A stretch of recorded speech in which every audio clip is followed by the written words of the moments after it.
कथावाचक पैसे के लिए कार्य करता है, तो देखिए, और कहता है कि मोह माया छोड़ दो, ये कर दो, वो कर दो, तो क्या आपको लगता है कि इस कलयुग में भगवान आपके मुंह में आकर के रोटी डाल जाएंगे या आपका सब काम कर जाएंगे करके भाई शादी विवाह ऊपर चली जाती है या ऐसे आ जाती है तो पखंड है, और या फिर कभी पीले वस्त्र पहन लूँ या वस्त्र पहनती हूँ तो मुझे अच्छा लगता है, मैं इसलिए पहनती हूँ। कुछ ये दिखाने के लिए नहीं पहनती कि मैं साधु हूँ या संत हूँ या सन्यासी हूँ, क्योंकि आज इस पॉडकास्ट पे आई हूँ तो मैंने भगवानी पहन रखा ना, मैंने पीला पहन रखा है ना, तो मैं एक नीले रंग की साड़ी में आप सभी के सामने बैठी हूँ। तो बच्चे हैं, मेरे 2 बेटियां हैं, एक 13 साल की, एक 16 साल की, तो वो भी इस उम्र में आ चुकी हैं। शायद इनके पास पैसे की कमी होगी या एक ये मध्यम वर्गीय परिवार से आई है तो इसके पास कमियां होंगी, तो शायद पैसा कमाने के लिए ये इस मतलब लाइन बोलते हैं वो। हाँ। आज का पॉडकास्ट हमारा बड़ा विशेष रहने वाला है। साधक और साथ में कथावाचक, मल्टी टैलेंटेड, हम इनको कैसे कहा, बहुत ज़्यादा पढ़ी लिखी हैं और साधक भी हैं, राज राजेश्वरी जी, इनके साथ में बातचीत करेंगे। तो इस पॉडकास्ट में आपका बहुत बहुत स्वागत है जी। बहुत बहुत धन्यवाद। मैं राज राजेश्वरी, आप सभी का बहुत बहुत आभार, खासकर अभी हरियाणा चैनल का तो बहुत ज़्यादा आभार कि उन्होंने आज मुझे ये मंच दिया अपनी बातें, अपने अनुभव साझा करने के लिए। अच्छा, आध्यात्मिक यात्रा से पहले मैं आपकी जो जर्नी है, जो लाइफ है, उसको जानना चाहेंगे। तो शुरुआत कैसे हुई, पढ़ाई लिखाई, आपका बर्थ कहाँ पे हुआ? जी, मेरा जन्म जो है वो सिरसा में हुआ और 2009 में मैंने जो है अपनी बैचलर्स की डिग्री मास कम्युनिकेशन के सब्जेक्ट से पूरी की और 2009 में ही मेरी शादी भी हुई, विवाह भी हुआ मेरा, और जो कि हिसार में हुआ। और उसके बाद मैंने फिर विवाह के बाद मैंने फिर से अपनी पढ़ाई कंटिन्यू की और फिर मैंने बैचलर्स की लॉ में LLB किया और उसके बाद फिर मैंने LLM किया। तो उस टाइम की अगर मैं बात करूं, उस टाइम आप जब पढ़ा करते, स्टडी कराया करते, उस टाइम पर और किस चीज़ में आपकी रुचि हुआ करती?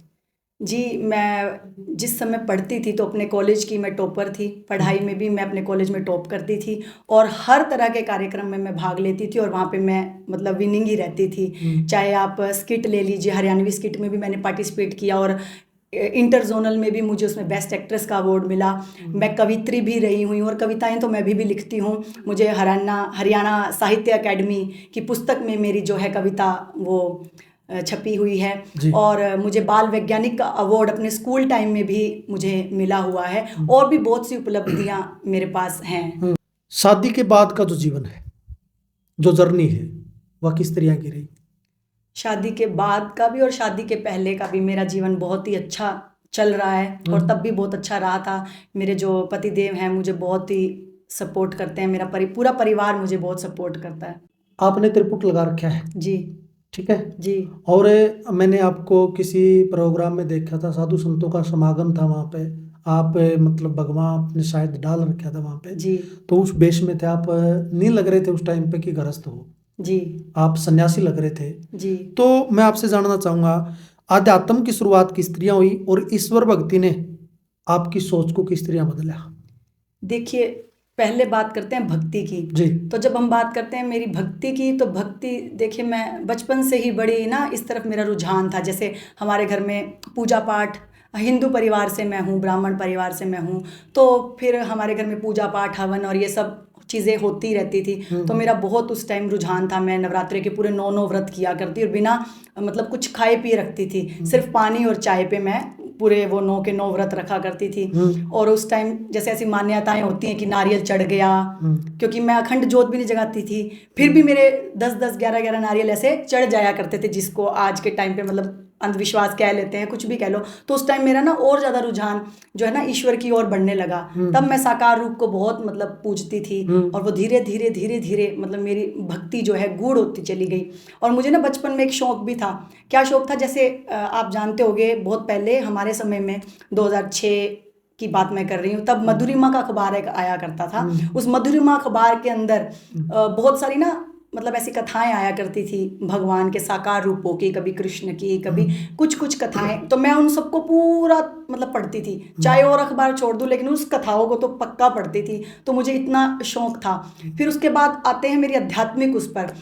तो देखिए शादी के बाद तो फिर मैं तब तक मैं अपने उस पर व्यस्त थी, पढ़ाई लिखाई पे और उन चीज़ों पे, अपने सर्वांगीण विकास पर मैं मतलब फोकस्ड थी। जी। लेकिन धीरे धीरे क्या हुआ, मेरा और मेरे पति का भी रुझान जो है आध्यात्मिक होने लगा, और हमें ऐसे कुछ अनुभव हुए जिसकी वजह से हम इस, कह लीजिए कि मेरे धर्म क्षेत्र में, या कह लीजिए मेरा कर्म क्षेत्र है, इसमें मैं आई। मैं महाकुंभ में गई थी जो 2025 में हमारे प्रयागराज में हुआ था। वहाँ से मेरी जो जर्नी है, जो ये आध्यात्मिक है, वो और भी प्रगाढ़ तरीके से शुरू हुई, और मैंने वहीं पर अपना चैनल भी जो है वहीं पे मैंने बनाया, क्योंकि वहाँ पे बहुत से बच्चे मुझसे जुड़े थे, जवान बच्चे मुझसे जुड़े थे, जो मुझे कह रहे थे कि आप चैनल बनाइए ताकि हम आपसे बात कर सकें या हम आपसे प्रश्न कर सकें।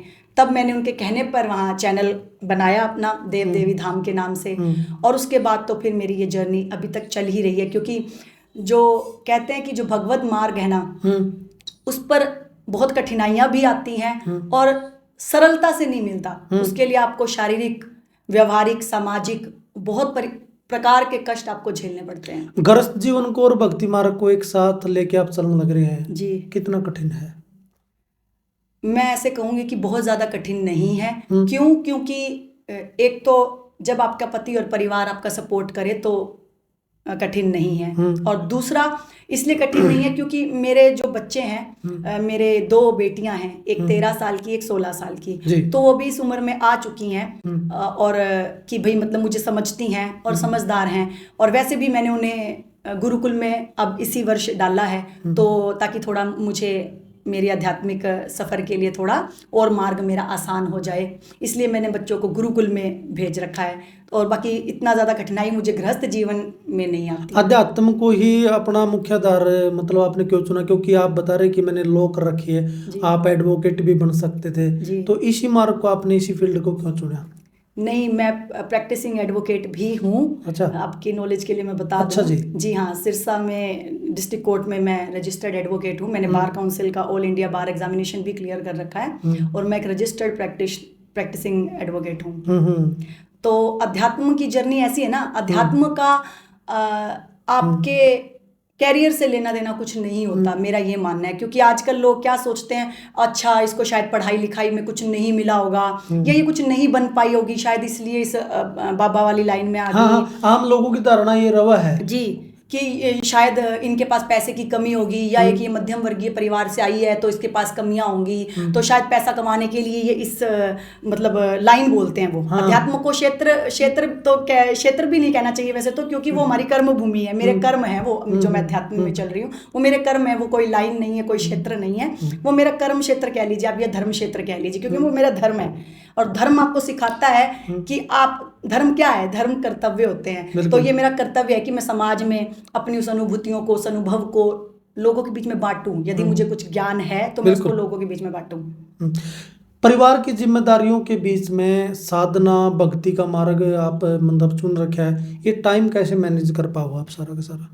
टाइम देखिए, लोग अक्सर बहाने लगाते हैं कि हमारे पास समय नहीं है, समय नहीं है, लेकिन 24 घंटे का समय आपके पास एक दिन में होता है। और मेरा मानना है कि बिल्कुल कम नहीं होता। यदि आप पूरी लगन से उसको वेल मैनेज तरीके से अगर आप अपने टाइम को दें या उसका उपयोग करें तो आप सब कर सकते हैं। मैं सुबह 3 बजे उठती हूँ, मॉर्निंग में ब्रह्म मुहूर्त में 3 बजे उठती हूँ। 3 से 6 मेरी जो है पूजा पाठ और साधना चलती है। उसके बाद मैं अपने घर का सारा काम करती हूँ, गृह कार्य भी सारा मैं खुद करती हूँ। मैंने कोई अपने सहयोग के लिए किसी भी तरह की कोई काम वाली या किसी को भी नहीं रखा हुआ, सब कार्य मैं खुद करके, और फिर मैं अपने अध्ययन पे लगती हूँ। मैं स्वाध्याय भी करती हूँ, क्योंकि देखिए जब मैं एक कथावाचक हूँ तो कथावाचक बनना कोई लोगों को लगता है कि पखंडवाद है या बहुत आसान खेल है, लेकिन आसान नहीं है कथावाचक बनना। उसके लिए भी आपको ज्ञान हासिल करना पड़ता है। किसी भी क्षेत्र में आप जाएं तो उस क्षेत्र के लिए आपको उसकी नॉलेज होना, उसका ज्ञान होना, उसके तथ्य पता होना बहुत ज़रूरी है। तो उसके लिए मैं स्वाध्याय करती हूँ, पुराण पढ़ती हूँ। मैंने बहुत सारे पुराण पढ़े हैं और अभी भी मेरी वो अध्ययन जारी है। बहुत सारे कथावाचक ऐसे हैं जी, मतलब लोग उनको ट्रोल भी करते हैं, वो धर्म के नाम पर मतलब अपनी दुकानदारी चलाने लग रहे हैं, मोह माया से दूर हटने की बात कर रहे हैं, और नीचे उनके जब कथा करेंगे अकाउंट नंबर चलता रहा है। तो इसके ऊपर आपकी प्रतिक्रिया क्या है? देखिए, इस पे भी ना 2 तरह की बात है। जब आप एक बात कहते हैं कि कथावाचक पैसे के लिए कार्य करता है, तो देखिए, और कहता है कि मोह माया छोड़ दो, ये कर दो, वो कर दो, लेकिन मैं भी कथावाचक हूँ। मैं किसी को नहीं कहती कि मोह माया छोड़ दो, क्योंकि हर चीज आपके जीवन में जरूरी है। जरूरी कैसे? एक सीमित मात्रा में होनी चाहिए। मोह भी जरूरी है। अगर मोह ना होता तो भगवान राम अपनी पत्नी के मोह में ना जाते ना, उनको बचाने के लिए, लंका से लाने के लिए। अगर उनको मोह ना तो वो छोड़ देते। अपनी पत्नी को साथ लेकर के गए वो वनवास में, अपने पिता के मोह में उन्होंने उनके वचन को पूरा करने के लिए वनवास लिया। तो ये तो हम कह ही नहीं सकते कि मोह और या ये सब चीजें नहीं होती। देखिए, मोह भी जरूरी है, माया भी जरूरी है, क्योंकि हम ऐसे उसमें रह रहे हैं, कलयुग में रह रहे हैं, तो माया प्रधान है, तो माया भी जरूरी है। हम यूं कह दे कि पैसों के बिना सब कुछ हो जाएगा, तो पैसों के बिना भी कुछ नहीं होता। और मैं खुद भी कहती हूँ ये बात कि मैं निशुल्क कथा करती हूँ। बिल्कुल, मैं कथा के लिए किसी से 1 रुपया मांगती नहीं हूँ। मेरे ना मांगने के बावजूद भी मुझे सम्मान के तौर पर मिलता है, पैसा मिलता है। लेकिन मैं मांगती नहीं हूँ, वो अलग बात है। लेकिन पैसा वो आपको सम्मान के तौर पर देते हैं कि भी आपने हमें 1 हफ्ते का समय दिया, आप बैठे और लोगों को ज्ञान दिया, तो वो देते हैं। और अब आप देखिए, जो कथा का जो भी पैसा है ना, वो लगता कहाँ है? कथा में मान लो अगर कथावाचक मांगते हैं तो वो पैसा कहाँ खर्च होता है? उसके आयोजन पे। आयोजन का मतलब कि आपको साउंड सिस्टम रखना है, साउंड वाले रखने हैं, म्यूजिक वाले रखने हैं, ब्राह्मण रखे जाते हैं। हमारी कथाओं में 3 मिनिमम और 5 मैक्सिमम ब्राह्मण ले जाने पड़ते हैं हमें। तो आप जितना बड़ा आयोजन करोगे उतना बड़ा खर्चा जी। तो मैं क्या करती हूँ कि मैं आयोजन की जिम्मेवारी आयोजकों को ही दे देती हूँ। मैं अपनी तरफ से उसमें कुछ भी नहीं करती, तो इसलिए मैं चार्ज भी नहीं करती। लेकिन अगर यही मुझे उसको करना हो तो मैं भी चार्ज करूं, मैं भी पैसा लूं। बिल्कुल बिल्कुल। आज सोशल मीडिया का दौर है जी। सोशल मीडिया के इस दौर में दिखावा की भक्ति भी मतलब ज़्यादा कर रहे हैं। दिखावा ज़्यादा है, भक्ति कम है। कबीरदास ने एक बात बोल रखी है, माला फेरत युग गया फिरा न मन का फेर, कर का मन का डारी दे मन का फेर। जब तक आपका अंतःकरण शुद्ध नहीं होगा, हाथ में माला के मन के फिरने लग रहे हैं, ओम राम राम राम राम, लेकिन मन भटकने लग रहा है, 10 दिशाओं में घूम रहा है, वहाँ पे कंसर्ट नहीं है एक जगह पे। तो इस दिखावे की भक्ति को लेकर आप क्या कहोगे? दिखावे की भक्ति को लेके मैं ये कहूंगी, जो आजकल एक नाम जप का कंसेप्ट चला हुआ है। वैसे तो मैं भी कहती हूँ कि नाम जप करो, क्योंकि और प्रेमानंद महाराज जी आपने सुना होंगे, जो बहुत ज्यादा प्रसिद्ध है हमारे भारत में जी। मैं भी मिली हुई हूँ।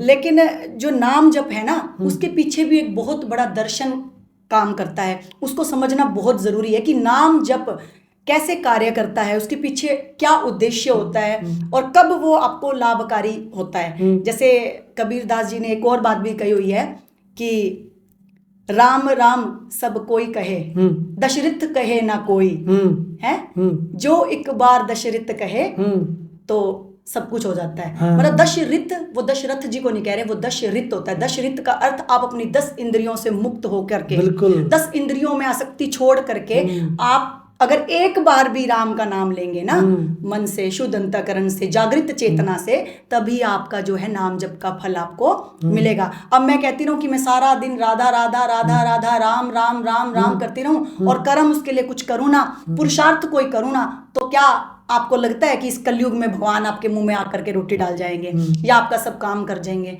या आपको धन दे जाएंगे, या जो भी चीज आपकी जरूरत की वो दे जाएंगे? तो ऐसा नहीं है। नाम जप के कंसेप्ट को भी हमें बड़े ध्यान से समझना होगा, क्योंकि हमारे दर्शन शास्त्र को पढ़ना होगा। इसके लिए दर्शन शास्त्र में इससे रिलेटेड बहुत सी चीजें हैं जिनका मैं स्वयं भी अभी अध्ययन कर रही हूँ। और नाम जप तो एक विधि है, सिर्फ आपके मन को, आपके दिमाग को, आपकी चेतना को तेज करने की, शुद्ध करने की। और जब वो शुद्ध हो जाती है तब आप भक्ति की ओर, अध्यात्म की ओर अग्रसर होते हैं, ईश्वर प्राप्ति के मार्ग की ओर चढ़ते हैं। एक साधक, पत्नी और माँ, इन तीनों भूमिकाओं को आप कैसे संतुलित कर पा रहे हो? देखिए, साधना और माँ और एक गृहस्थ या पत्नी, ये सब मेरे जीवन में एक ही है। मतलब साधना भी एक मेरा भिन्न अंग है और मैं पत्नी हूँ, वो तो मेरा एक कर्तव्य धर्म है। तो मैं धर्म के ही कार्य कर रही हूँ, तो ये सब मेरा धर्म है। माँ का जो मेरा रोल है, कह दीजिए, या रूप है, वो भी मेरा धर्म है।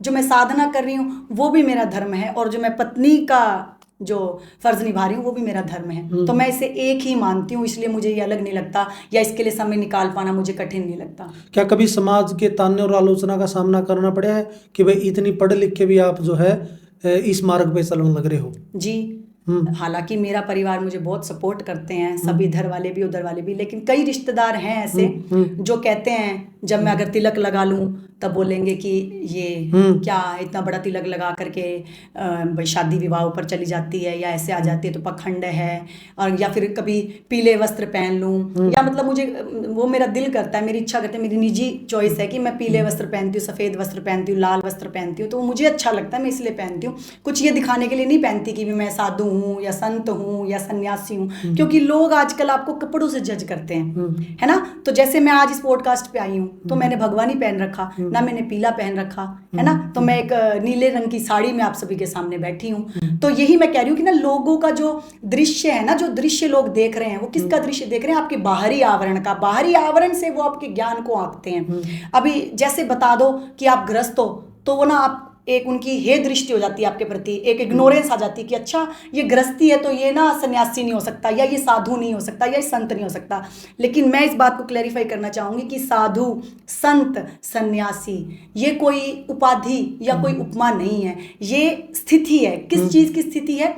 आपके आत्मा के चेतन की स्थिति है, आपके ज्ञान की स्थिति है, आपके अंतःकरण की स्थिति है, आपकी विवेक की स्थिति है, ना कि कोई पहनने से ज़्यादा आप ज्ञानी हो जाओगे या ना पहनने से आप कम ज्ञानी हो जाओगे। ज्ञान का आपके परिधान से कुछ लेना देना नहीं है, ना ही दीक्षा का आपके परिधान का या दीक्षा का आपके ज्ञान से कुछ लेना देना है। तो इस के अंदर आपने अध्यात्म वाला जो मतलब ये पूरा का पूरा कॉन्सेप्ट है, तो इसमें आपने गुरु किसको माना है? जी देखिए, आप भगवान दत्तात्रेय जी के बारे में आपने सुना होगा। दत्तात्रेय जी के 24 गुरु थे, उन्होंने प्रकृति में अपने गुरुओं को चुना था। और मैं भी कुछ कुछ उनके पद चिन्हों पर चलती हूँ। और मेरे वैसे तो बहुत से गुरु हैं, लेकिन सर्वोच्च मैं जिनको मानती हूँ तो शंकराचार्य जी मेरे गुरु हैं, मैं ऐसा कह सकती हूँ। और बाकी मैं सभी संतों को सुनती हूँ, सभी बड़े विचारकों को मैं सुनती हूँ, जितने भी स्पिरिचुअल लीडर्स हैं मैं उन सभी को सुनती हूँ। और जो मुझे अच्छा लगता है अपनी चेतना की पूर्णता के लिए, चेतना को अग्रसर ले जाने के लिए, चेतना को शुद्ध करने के लिए कह लीजिए या जागृत करने के लिए, तो मैं उसको ग्रहण करती हूँ और अपने जीवन में उतारती हूँ। जो कथा करती बहुत सारी मतलब कथावाचक हैं जी, जैसे साध्वी ऋतंभरा का आपने नाम सुना होगा जी, और वर्तमान समय में भी बहुत अच्छी अच्छी कथावाचक है, तो आप मतलब किसको अपना आदर्श मानो उनके अंदर? जी देखिए, सबकी जो है बातें या ज्ञान है जो वो उनका निजी और व्यक्तित्व उस पे बेस है, सभी की मैं सुनती हूँ। और कुछ जो मुझे वही बात जो मुझे अच्छा लगता है, मेरे जीवन मेरे परिस्थिति के अकॉर्डिंग जो मैं लेना चाहती हूँ, ग्रहण करना चाहती हूँ, जो मेरी चेतना के लिए लाभकारी होता है, मैं उसे ग्रहण करती हूँ। आज की इस भागदौड़ भरी जिंदगी में इंसान जो है ईश्वर से दूर होता जाने लग रहा है, या नू कहाँ पे अपने आत्म चेतना से दूर होता जाने लग रहा है, क्योंकि चकाचौंध इतनी है। जी, तो ऐसे लोगों को आप क्या सलाह देना चाहोगे?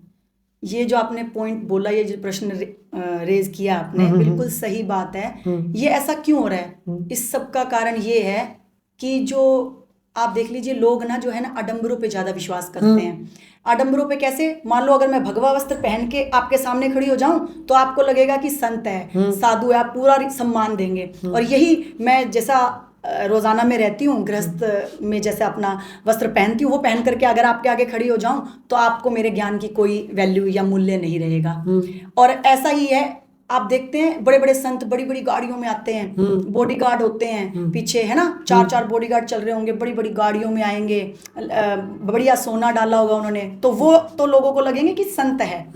लेकिन हम जैसे लोगों को लोग क्या कहते हैं, जो आम गृहस्थ जीवन जी रहे हैं, जो स्कूटी पे अपने सभी काम करने के लिए भी चले जाते हैं, तो उनके प्रति लोगों की ना जो एक दृष्टि होती नहीं है। क्यों? क्योंकि लोग आडंबरों पे ज़्यादा जाते हैं। अब आडंबरों की बात से ही मुझे एक बात और याद आती है कि भाई आडंबरों पे लोग जाते भी किस लिए हैं? सिर्फ इसलिए जाते हैं क्योंकि हर कोई सिर्फ पाना चाहता है, हर कोई सिर्फ पाना चाहता है और ना करना कुछ नहीं चाहता, खुद कोई ज्ञान अर्जित नहीं करना चाहता, ना उसको पढ़ना चाहता है, ऐसा चाहता है कि बस मेरे जगह पे कोई और ही पढ़ दे। अब कथावाचकों की भी इतना सम्मान क्यों है?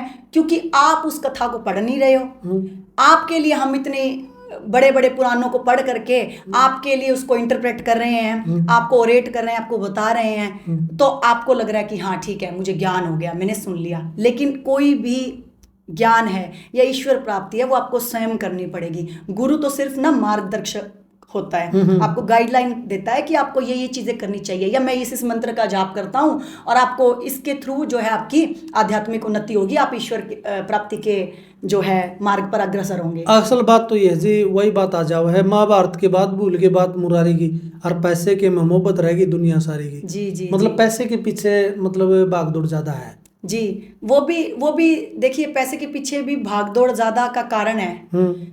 पता है, जब आप यूं कह देते हैं ना, मैं खुद भी कह देती हूँ ना कि मैं निःशुल्क कथा करती हूँ, जब मैं कहती हूँ तो लोग आपकी वैल्यू नहीं करते हैं। उनको लगता है कि फ्री है, होगा नहीं कुछ खा। जैसे डॉक्टरों के बिल ले लो आप, जब आप कहते हो ना कि बहुत महंगा डॉक्टर है, इसकी तो पर्ची 500 की कटती है, इसकी तो पर्ची 1000 की कटती है, तो आपको लगता है कि वाह ये तो एक्सपर्ट डॉक्टर है, स्पेशलिस्ट डॉक्टर, हम इसके पास जाएंगे। जो ज्यादा पैसे वाला होगा वो किसके पास जाएगा? जो आपसे ज्यादा डिमांड कर रहा है उसके पास, है ना। और जो आम लोगों का जो मतलब जो कर ही नहीं पाएगा, मतलब अफोर्ड ही नहीं कर पाएगा, तो वो आएगा मेरे जैसे निःशुल्क वाले के पास।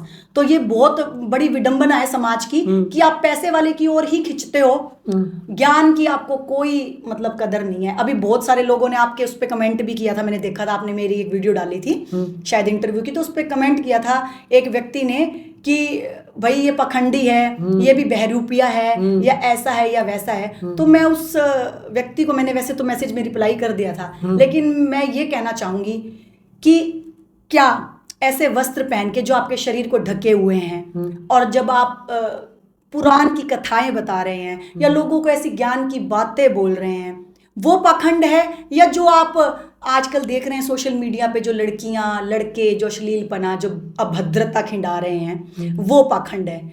तो आपको उस पे बोलना चाहिए, लेकिन आप बोल किस पे रहे हैं? साधु संतों पे बोल रहे हैं कि ये पाखंड कर रहे हैं। हाँ ठीक है, हर तरह के लोग हर तरह के उसमें मिल जाते हैं। अब क्या आप समाज में पाखंडी नहीं है? क्या डॉक्टर पाखंडी नहीं है? क्या वकील पाखंडी नहीं है? क्या नेता पाखंडी नहीं है? तो आप सिर्फ साधु संतों के पीछे ही पड़ जाना पाखंड के लिए, तो ऐसा नहीं है। उस पाखंड के जिम्मेवार भी समाज के लोग ही हैं। क्यों? क्योंकि आप मजबूर करते हैं कि वो आपको पाखंड करके दिखाए। आज मैं कह दूं कि जी मैं ज्ञान देती हूँ, मेरे पास 4 व्यक्ति नहीं आएंगे ज्ञान लेने, है ना। कल मैं ये कह दूं जी हाँ मैं धागा देती हूँ, इस धागे से सब कुछ ठीक हो जाता है, या मैं आपको ऐसा देती हूँ इससे आपको पैसों की प्राप्ति हो जाएगी, इसको आपको ये लाभ हो जाएगा, तब सब लोग भाग भाग के आ जाएंगे। मैं दरबार लगाना शुरू कर दूं, सब लोग भाग के आएंगे, चाहे मेरे पास वैसा कुछ सिद्धि हो ना, लेकिन फिर भी भाग भाग करके लोग आपके पास आएंगे। क्यों? इसी को अंधविश्वास कहते हैं, इसी को अंधश्रद्धा कहते हैं।